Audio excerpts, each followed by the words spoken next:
Once upon a time, in a lively and sprawling city in Nigeria called Lagos, there lived a humble family in the Ajigono neighborhood. Among them was a man named Adisa, and his wife, Yotand, who were blessed with 3 children, Ade, Beo, and Ola. The city pulsed with energy, and families often wove their dreams from the fabric of the markets, crowded streets, and the never-ceasing hum of hopeful voices. Ade and Beo, the 2 older children, were quick-witted, each showing intelligence that seemed to light up any room they entered. Ade was logical and sharp, while Beo had an eye for details that others missed. Their younger sibling, Ola, was different. Ola was quiet, with eyes that always appeared to drift far away. He didn't grasp things as quickly, didn't excel in school, and seemed clumsy in a way that often invited scolding rather than sympathy. People around the neighborhood whispered that Ola was slow, and his parents began treating him differently.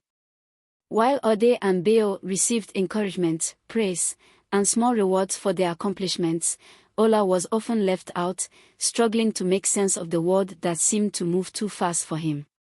Little did anyone know, this seemingly unremarkable child held a destiny as vast as the Lagos skyline itself. As the years passed, Ola became accustomed to being overlooked. He wandered the streets after school, captivated by the cars that raced past him, each with a unique design, speed, and sound. One day, as he sat on the curb, a sleek black car pulled up, and a man in a crisp suit stepped out, glancing down at Ola with curiosity. Ola's eyes lit up at the sight of the car, and without thinking, he started mumbling about its design, admiring the smooth curves of the bodywork and the roar of the engine. The man, surprised by the boy's deep interest, crouched down and introduced himself as Mr. Fei, an engineer at a local car plant. He listened as Ola spoke, realizing the boy had an unusual awareness of cars that transcended formal knowledge. Though Ola's words were simple, there was a raw, unpolished talent in him. Mr. Fei handed Ola his business card, promising him a tour of the factory someday. For Ola, this was the first spark of hope he had ever felt, even though he couldn't quite understand why. The next week, Mr. Fei kept his promise and invited Ola to tour the factory. Ola stepped into the plant and watched in awe as engineers, designers, and welders worked in perfect harmony, bringing metal and machinery to life. The hum of engines, the scent of oil, and the rhythm of the production line all seemed to speak to him, like a language he had never heard but instantly understood. Though he lacked formal skills, Ola spent hours observing, his mind absorbing the process like a sponge. Mr. Fei noticed Ola's intensity and offered him small tasks, hoping to teach him bit by bit. And while Ola's family and neighbors still treated him as the slow child, he was slowly uncovering a world where his mind worked just right. Back home, his siblings had their successes to boast about. Ade was excelling at university, while Beo had just won a scholarship. Yoton and Adisa beamed with pride, showering the 2 with praise. Ola remained a shadow, though he no longer felt the sting as sharply. His heart was growing, filled with dreams inspired by his time at the factory. As he watched others talk about the future, he made a quiet promise to himself: he would learn everything he could about cars and one day make something of himself. Though he didn't say it aloud, in his heart he nurtured an ambition to build cars that people would marvel at, a dream sparked not by intelligence or approval, but by pure, unbreakable passion. Months passed, and Mr. Fei became not just a teacher, but a mentor to Ola.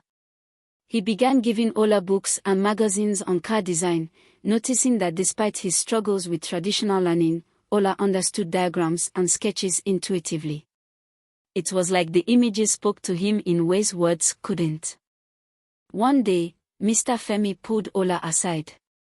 "You have something special, boy.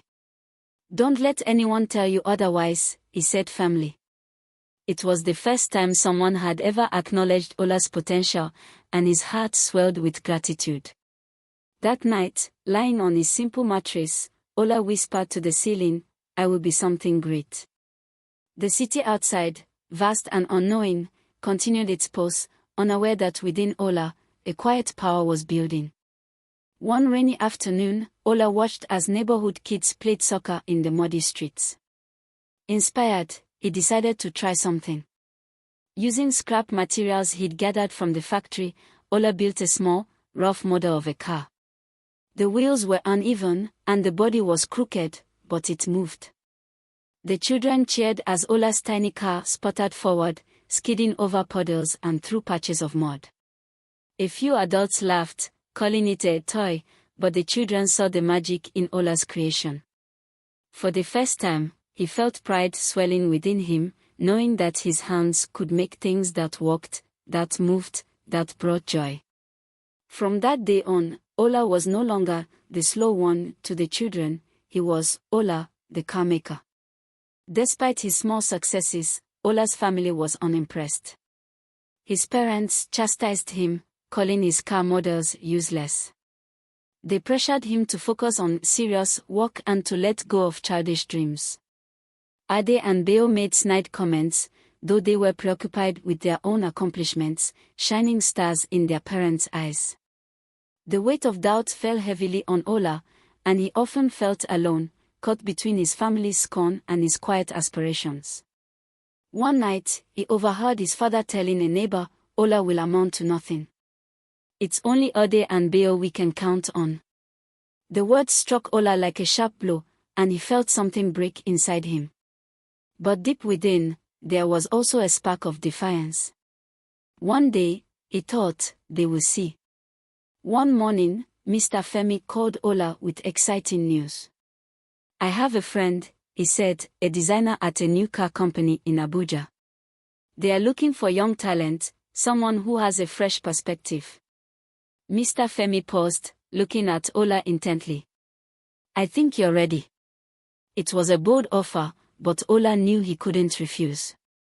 With trembling hands, he accepted, and in a tearful farewell, he left Lagos, carrying nothing but a few belongings and a growing determination. The city of Abuja was vast and gleaming, filled with new chances. But would it welcome someone like him? Abuja was different from Lagos in every way. Its polished roads and towering buildings gave Ola a sense of awe and intimidation. Yet the car company felt like home. Here, people noticed his dedication, even if he was quiet and unpolished. As days passed, Ola worked harder than anyone else, slowly proving himself. While others doubted, Ola's work began to speak for itself, showing glimpses of brilliance. His designs were rough, but they were unlike anything anyone had seen. And slowly, word spread through the company about the boy from Lagos, who had a gift that couldn't be ignored. Ola was beginning to find his rhythm in Abuja, but he knew he still had a long way to go. His first designs were rough, often rejected by his supervisors. Yet every failure became a lesson. He would spend hours poring over blueprints, dismantling and reassembling engines, trying to understand the language of steel, speed, and elegance. The other designers were sleek and polished, with years of formal education, but Ola had something they couldn't teach: imagination. One evening, as he worked late, an older engineer named Musa approached him. Musa had noticed Ola's relentless drive and quiet resilience, which reminded him of his own early days in the industry. He offered Ola guidance, showing him shortcuts and techniques to streamline his designs. Together, they spent nights refining Ola's sketches, creating sleek, visionary cars that balance power with beauty. Musa also taught him the art of storytelling in design, explaining how every curve, line, and detail should tell a story. "You see, Ola," Musa said one evening as they inspected a prototype together, "cars are not just machines. They are dreams made real, and every car tells a story about the person who designed it. What story will yours tell?" Ola was inspired. He wanted his cars to speak for people like him, the overlooked, the underestimated. He wanted to create cars that represented resilience and determination. And so, with Musa's mentorship, Ola's work began to evolve.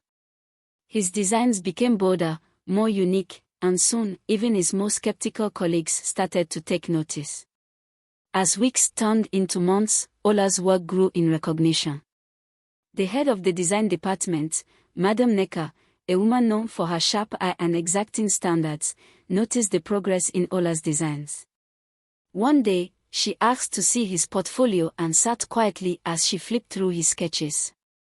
Her expression was unreadable, and Ola's heart thumped as he waited. Finally, she looked up and said, "You have an eye for originality. I see something fresh here." She tapped one of his sketches, a sleek, low-bodied vehicle with curves that mirrored the flowing lines of African sculpture. "This design, it's daring. It feels alive."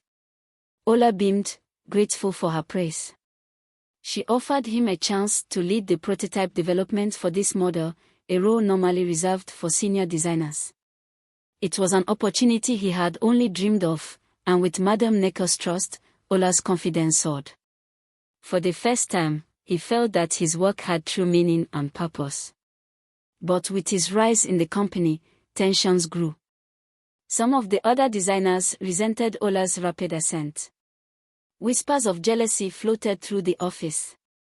They questioned how a boy from Abuja, who lacked formal training, could be given such responsibilities. His peers became colder, their camaraderie replaced by silent competition. Ola noticed, but he kept his head down, focusing on his work. One evening, as he was finishing up, he found his sketches torn, crumpled into balls, and thrown around his workspace. Anger surged within him, but he quickly gathered his things and left, refusing to give his detractors the satisfaction of seeing him rattled. As he walked home under the Abuja night sky, he wondered if he truly belonged in this world of polished professionals and fierce rivalries. But then he remembered Musa's words, the encouragement of Madam NECA, and the spark that had started it all, the hope he had once felt on the streets of Lagos. This was his path, no matter how challenging. He decided then and there that he would not let bitterness or jealousy derail him. Instead, he would work even harder and prove himself through his craft. Over the next few months, Ola poured every ounce of energy into the project. His prototype, which he had affectionately named the Odua after the Yoruba progenitor, began to take shape. The car was sleek yet rugged, capturing the essence of resilience that had defined Ola's journey. He designed it for the streets of Nigeria, where potholes and rugged terrain were common.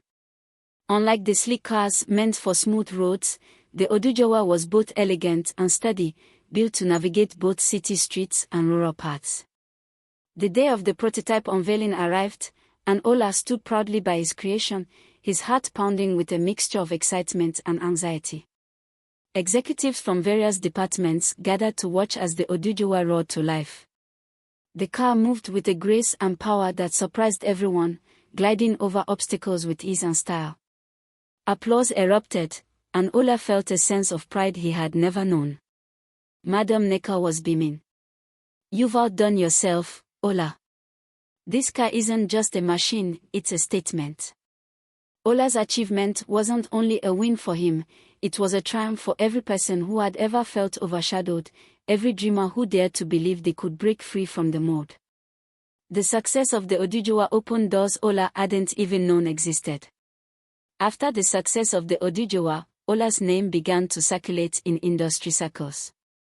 One evening, as he was winding down in his small Abuja apartment, he received a call from an unfamiliar number. It was Mr Fei, his mentor from Lagos, whose voice crackled with excitement. "Oh, Ola. I've heard the news," Mr Fei exclaimed. "I knew you had it in you. But there's more. I have an investor friend back in Lagos who saw your design and wants to meet you. He thinks your ideas could change the car industry here in Nigeria." The words made Ola pause. He had spent so long trying to prove himself in Abuja that he hadn't thought about going back to Lagos.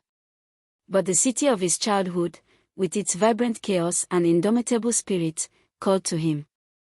It was the place where he had first dared to dream, the place that held both his roots and his pain. "Thank you, Mr Fei," Ola replied, his voice thick with emotion. "I owe everything to you."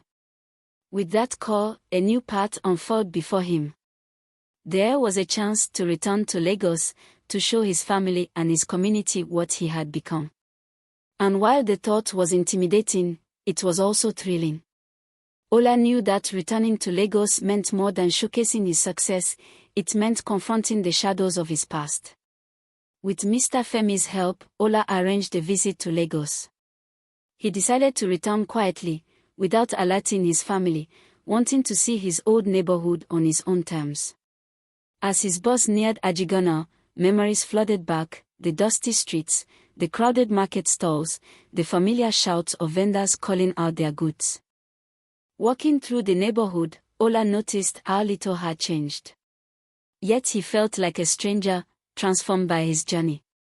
He passed by his old home, where his family still lived.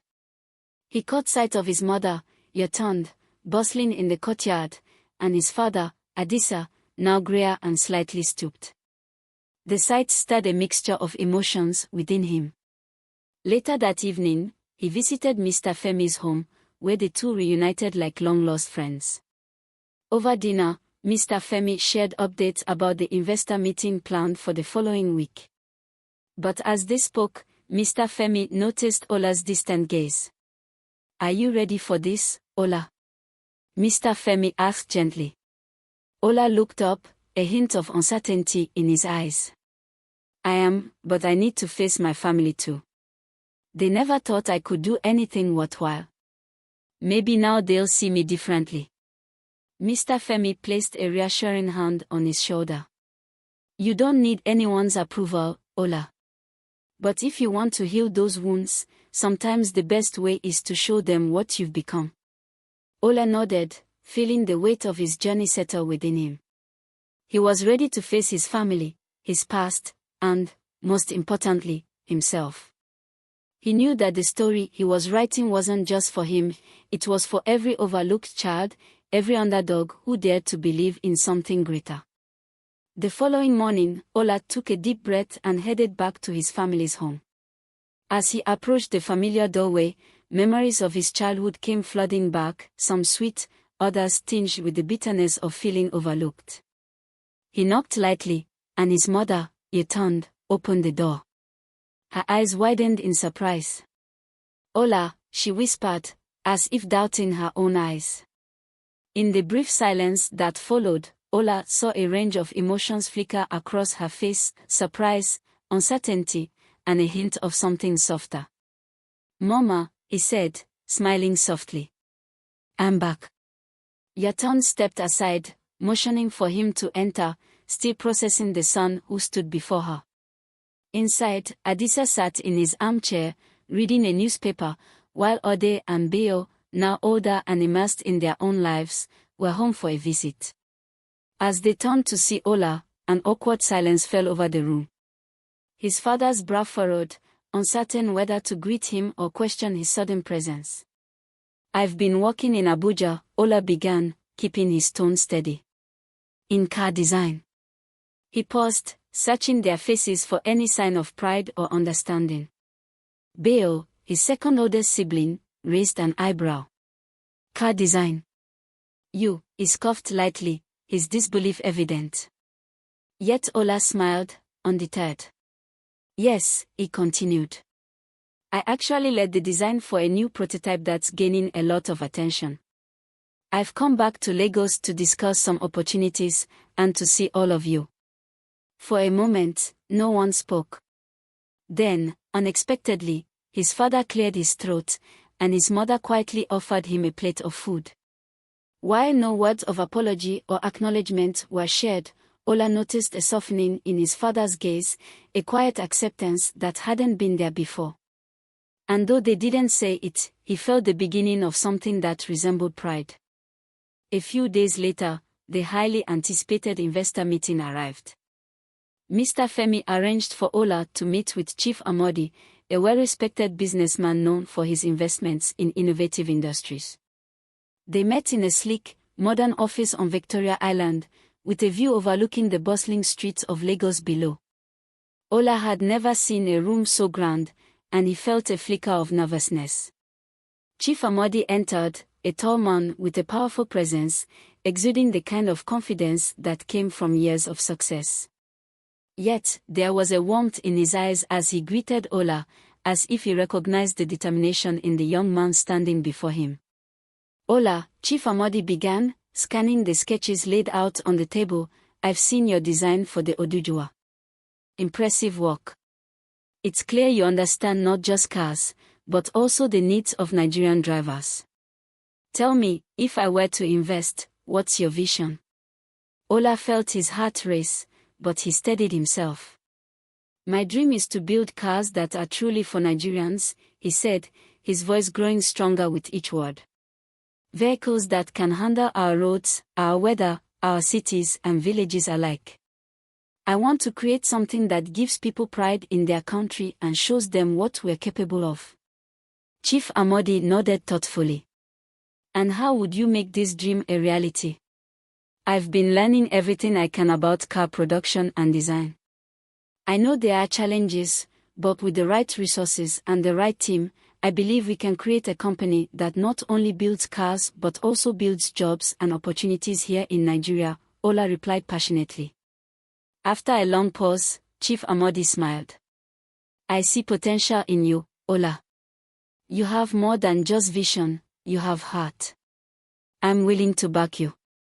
But remember, success isn't just about building cars. It's about lifting up those around you. Ola's heart soared. This was the opportunity he had long dreamed of, the validation that all his struggles had not been in vain.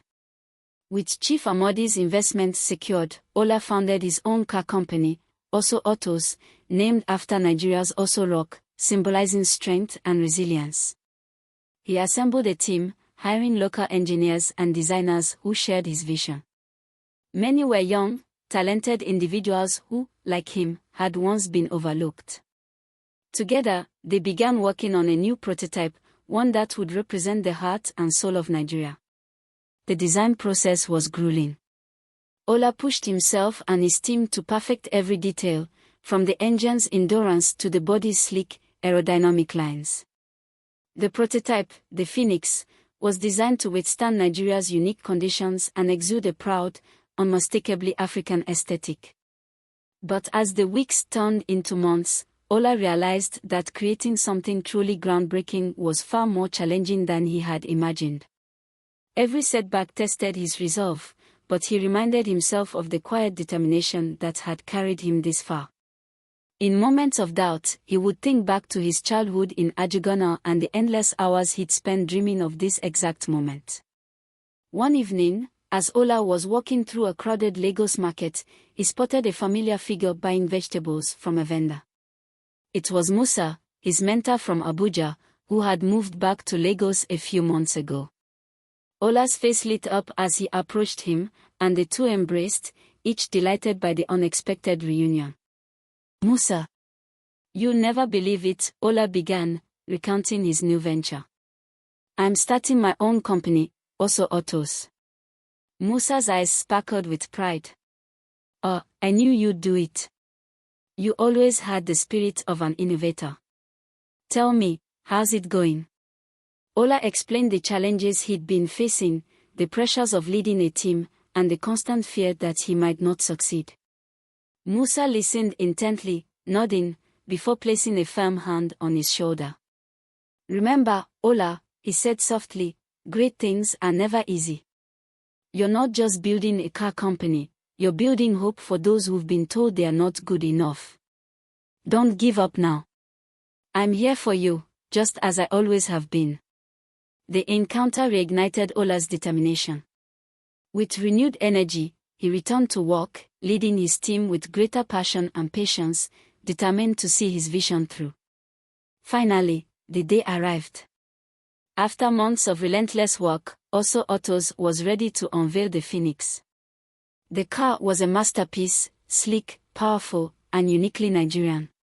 Ola organized a launch event in Lagos, inviting industry leaders, investors, journalists, and the public. As the crowd gathered, Ola felt a mixture of excitement and anxiety. He stepped onto the stage, facing hundreds of eyes. He cleared his throat, the spotlight illuminating his face as he spoke.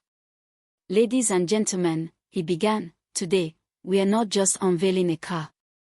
We are unveiling a dream that people like me, from places like Abuja, dare to believe in. The phoenix represents our resilience, our creativity, and our power to shape our own future." The crowd erupted in applause, and Ola felt a swell of pride. He motioned towards the phoenix, gleaming under the lights, and as the crowd admired its beauty and functionality, he knew this was just the beginning. He looked around and noticed his family in the audience, their expressions a mix of awe and pride. For the first time, Ola saw admiration in his father's eyes, and his mother wiped away tears. In that moment, he felt an acceptance he had long yearned for.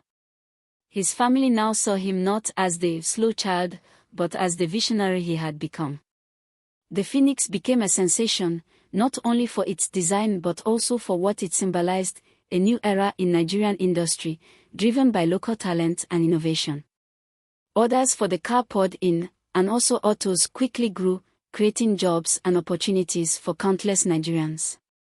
Ola stayed true to his roots, hiring young, overlooked talents, just as he had once been, and mentoring them with the same care Mr Fei and Musa had shown him. Years later, as he walked through the Also Autos headquarters, Ola looked back on his journey, grateful for every moment of struggle, every challenge, and every person who had believed in him when no one else did. He had not only built a company but had inspired a generation. And in the bustling heart of Lagos, the phoenix roared, carrying the spirit of resilience, hope, and dreams born from the city's vibrant pulse. For Ola, his journey was not merely a success story but a legacy, a story of transformation and the unbreakable will to rise.